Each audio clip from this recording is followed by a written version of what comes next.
And welcome everyone to Bracket You, a bracket podcast brought to you by Delphi Bracketology. I'm Brian Tonsoni, sponsor of Delphi Bracketology. We were going to have a special guest on tonight, but I had a family illness pop up this afternoon, and he's watching basketball and taking care of that.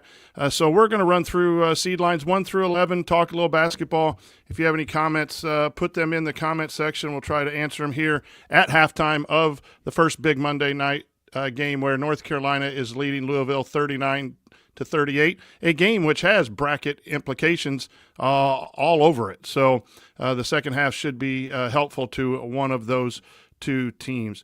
Delphi Bracketology, we're in our 12th year. We had we'll have some students on here before March Madness. And like I said tonight, we had a change this afternoon that you only get me solo, so I apologize about that.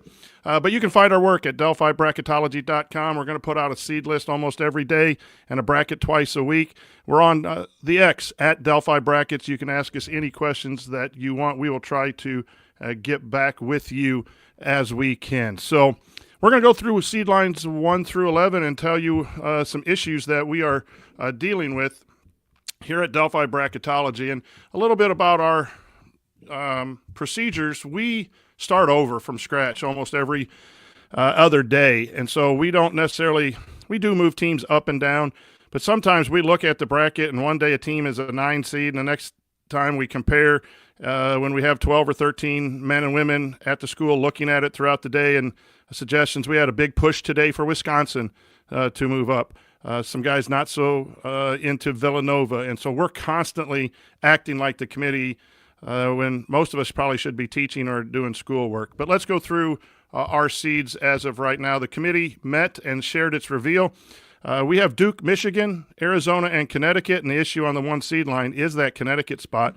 Iowa State was there on Saturday. We had that correct coming into Saturday, and then Iowa State loses to BYU. We simply dropped ISU, Iowa State, Connecticut, but we think anyone on that 2 seed line can fight up and get that last 1 seed. Really feel confident in Duke, Michigan, and Arizona being on that 1 seed come Selection Sunday. Our 2 seed line, Iowa State, Houston, Illinois, and Purdue. Purdue is going to be what we're watching. We're local, a lot of Purdue fans in our classroom. They got some work to do. They've lost to both Iowa State and Illinois in the scrubbing process you heard about Saturday. They're going to need some help. Iowa State, Houston, and Illinois to lose. Houston plays tonight, and then Purdue to get some key wins to really jump ahead and put their resume a lot better than those 2 teams to get the 1, but I still think there's an outside shot there. Moving on to our 3 seeds, we have Florida, Nebraska, Gonzaga, and Kansas. And for us, Gonzaga, later on, St. Mary's, Santa Clara, always tough to kind of seed these teams where they don't play the power schedule and get the quality or quantity of wins. But Gonzaga was was a 12, moved up with Kansas's loss. We still have Kansas on that 3 seed line.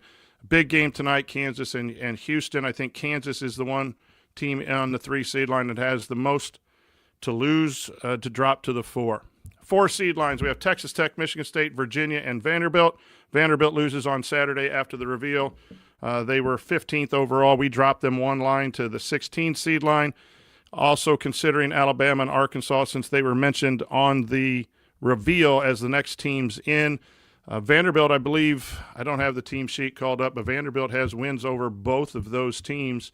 And so that kind of keeps them there for the time being. I will double check here real quick if my memory, looking at all this stuff. Vanderbilt has beaten Alabama, lost to Arkansas, beaten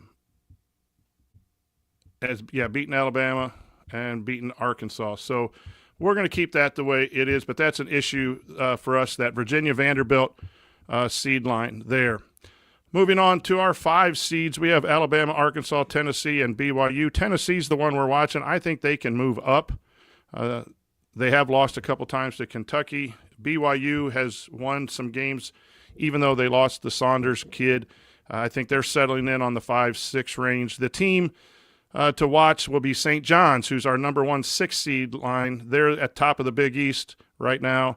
If they can win the tournament or win the regular season, that might be enough to boost them up and chase one of those 5 seeds. Our 6th seed line is St. John's, North Carolina, Louisville, and Wisconsin. And, boy, this is a tough line. This is where the seeding starts getting difficult for us because North Carolina has an injury. Are they going to get the kid back from the hand injury? They're 2-1. They're up right now. This would be a big win without the young man. And so they slot into our 6th seed line. Louisville in this game tonight's right behind them. They have 7 quad 1 wins and haven't had a loss outside of quad 1, but no top level 1A wins. And so their metrics say this is the spot for them, maybe even higher if you look at the net. But, boy, they don't have the wins. Last year they fell all the way to an 8 seed, even though the metrics had them a little bit higher. So we're watching Louisville. It would be a big win for them to pull out the win tonight at North Carolina, even without the Wilson kid. Good road win there. That would be another quad 1 at 8 quad 1 wins. That's going to look pretty nice. And then Wisconsin, a lot of discussion on the last 6 line today. And our teachers and students thought Wisconsin was deserving because of their road wins at Michigan, at Illinois. And they just continue to – they were about a 9-10 seed 2 or 3 weeks ago. And then had a really tough loss at Indiana where the officials got involved. So they have really played well short of their trip to Columbus, Ohio. They're really pushing to be on that 6th seed line, but that spot's wide open for us. We continue to watch that, and as we go back to our procedures on this, those teams can move without even playing because kids have access to our spreadsheet, the data. We have a new comparison tool thanks to my buddy Howie Shack out in California that we can put all of the metrics, all of the wins, all on one page, and it's color-coded. Green is stronger than red, just like the stock market, and you can see a compilation, and it helps us. And then we go to the team sheets and look at the quality of wins. So we're constantly looking, and at times we made some moves today, and there were no games Sunday that really impacted those moves. It's just a deeper dive into the resumes. You're listening to Delphi Bracketology halftime report here on Big Monday, where North Carolina leads 39-38. I believe I had that right. And so, again, if you're listening to live, we see a few people in here, and you want to put a question in the comments on YouTube, we'll try to answer that. You could always get a hold of us at Delphi Brackets on the X. We would like to get back to you on there as well. So going to our 7 seed line, we really tried to focus today on the 6, 7, and 8 seed line with the emphasis of our group. And I'm not sure we got anywhere today, but our 7 seed line, Kentucky, North Carolina State, Utah State, and Iowa. And my buddy from Iowa probably is happy with that. Iowa, those seeds are just very, very fragile because I believe St. Louis and Villanova are on the 8 seed line, are very capable of being 7. And depending on how you look at it, you can move any of those teams up to the 7 and probably any of North Carolina State, Utah State, and Iowa down. Iowa's metrics are fantastic, should be a 7 seed. They're 3-7 and don't have a huge amount of quality wins. They have some opportunities down the stretch. I saw a lot of talk on the X today, some disappointment because they have lost a few games in a row, but they're really playing well. I think they're poised to be in the tournament. I think, the 7 seeds line is probably as high as they can go. More likely a 8 or 9 with a couple losses if they have to tough tournament teams. Shouldn't hurt them too much. Utah State and St. Louis, one's a 7, one's an 8. These are teams, again, that are tough. Utah State at 22-4, St. Louis at 24-2. St. Louis is 2-0 in quad 1, 4-2 in quad 2. 319 strength of schedule, 22 in the net.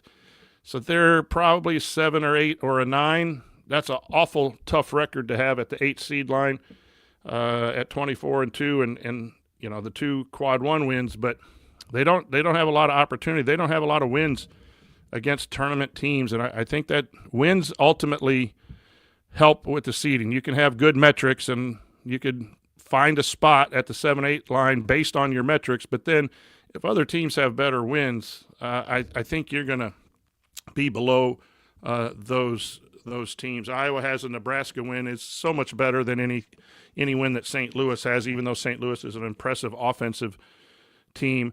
I feel the same way about Iowa over Utah State and maybe even Villanova over those two. And I'm a mid-major guy. I like the small schools, but we're going by what the committee values, and I think the committee values wins. On our 8 seed line, St. Louis, Villanova, SMU, and Georgia. Georgia is a team that we've had 11, 8, then back to 10, then a couple losses or a couple wins, and they're back up to 8. Tomorrow we might have them back at a 9. We got to spend some time here on this line some more, but we felt both SMU and Georgia deserve to move up today.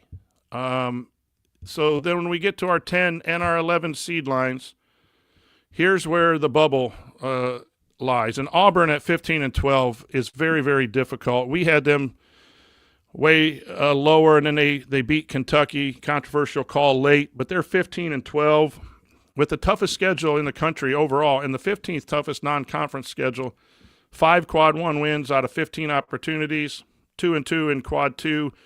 We have seen teams that are 18 and 14, 19 and 15 get selected and get seeds in the 9 seed range before because they've had the outliers of tough schedules, and 5 wins is not bad against opponents. So, our threshold is you have to be 3 games above 500, or we won't consider you, or we would move you down to the play-in game until you did win. Well, Auburn's win pushes them up, and we went back and reevaluated them, moved them up quite a bit. If they finish 17 and 14 and win a game in the tournament, that's going to be very, very tight. They might have to go, they have 4 games left, 3-1, and go 18 and 13. If they do that, I think Auburn's in the tournament. I believe they will be seeded somewhere close to the 9 seed line. Also on the 9 seed line for us is St. Mary's, which is very difficult. We've had them in the last 4 in. They don't have a win against the field. Their quad 1 win was just a cutoff line. Virginia Tech moved from a 52 or 51 up to a 50 or something, and the neutral win over Virginia Tech, who's not in our bracket, puts them there. So if they get selected with a 25 net and some offensive metrics and a WOB of 30, I believe they're up here in the 9 seed range, so we kind of boosted them. Their resume is going to be complete by next Sunday. When we talk on Monday's podcast, we're going to know because they play Santa Clara and Gonzaga. I believe both of those games are at home. I think you got to beat Santa Clara or Gonzaga, at least get one of those. If you do, I think St. Mary's has a good chance to be in. They're going to have another chance maybe in the semifinals and finals to win another quad 1 game there. If they get 2 or 3 quad wins, St. Mary's will be in, and I believe closer to that 9 seed line. Miami, Florida, and Clemson. Clemson's on a losing streak right now. They have fallen from 6 seed range all the way down to the 9 seed range. 3 quad 2 losses cloud their resume. Miami, Florida, pretty comfortable at 21-6. Had some nice wins here in the last 2 weeks. They still got to win, though. They're not totally safe, as is Clemson. And then the 10 and 11 seed line, these are the teams that got to win because we don't know, again, how many bid thieves there might be in this number.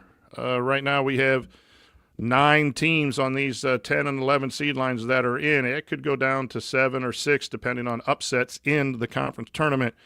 So these teams really need to boost their resume. Texas A&M is our first 10. UCLA with a big win over Illinois in overtime moves off of the bubble, or off of the 11 seed line bubble. UCF, bad metrics, but decent wins. And then Texas with a good strength of schedule, non-conference strength of schedules, played well here in the last 2 or 3 weeks to get some wins. They're 16-10 overall with a 39 net, 5-7 in quad 1. Good number of quad 1 victories there. So that is our 10 seed line. Couple of losses, though, can really put those teams back on the bubble. Our last bye team is the Indiana Hoosiers. They have great metrics, not great metrics, but good enough metrics to be in the field, a 43 Wob gets them in the discussion. 36 net and some other predictive metrics is good enough. They have 3 wins against the tournament: UCLA, at UCLA, home against Wisconsin, and Purdue. That Purdue win carries a ton of weight when you're here on the bubble. That's our last 4 buys are UCLA, UCF, Texas on the 10 seed line, and Indiana Hoosiers on the 11 seed line. And then the last 4 in for us: Santa Clara, New Mexico, Missouri, and TCU. These change again every day. Santa Clara, New Mexico, low number of quad wins, 1-4 and 2-4 respectively. Pretty good non-conference strength of schedule. Nets of 40, 43, wins above bubble, under 50. We like them in, but they don't have a lot of wins. Santa Clara has a win over St. Mary's. If they can win a second game over St. Mary's, I think you're going to see Santa Clara in. And New Mexico is on the fringe. Again, I think they have to do some winning in the tournament to stay in. Missouri and TCU have the wins, 4 quad 1 wins each. Missouri has 4 quad 2. They're 8-9 in quad 1 and 2. 206 non-conference strength of schedule. Their net is 60. Their predictives are really, really bad, but they have some nice quality wins. They do have a quad.